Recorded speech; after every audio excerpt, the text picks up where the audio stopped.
नागपुर सन 1905 का समय। देश परतंत्र था और महिलाएं घर की चौखट से बाहर कदम रखने से भी हिचकिचाती थी। ऐसे दौर में जन्म लेती है एक साधारण सी बच्ची कमल।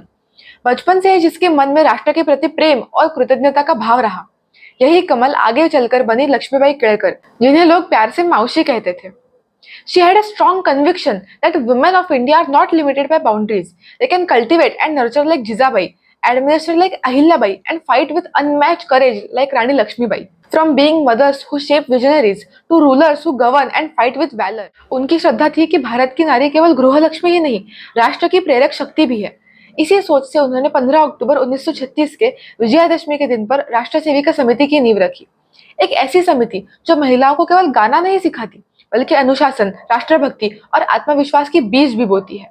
She created a platform for Hindu women to step forward, cross the threshold of their homes, and embrace the spirit of serving the motherland, contributing actively to the noble task of nation building. This is the episode 7 of the series Tejaswini, dedicated to inspiring stories of 9 Bharatian women to celebrate Navratri, the festival of divine feminine. मौसी जी ने सवाल उठाया, क्या महिलाएं राष्ट्र निर्माण में पीछे रहेगी? क्या वे केवल दर्शक बनेगी या आगे बढ़कर इतिहास रचेगी? इन्हीं प्रश्नों से शुरू हुआ उनके जीवन का एक नया अध्याय।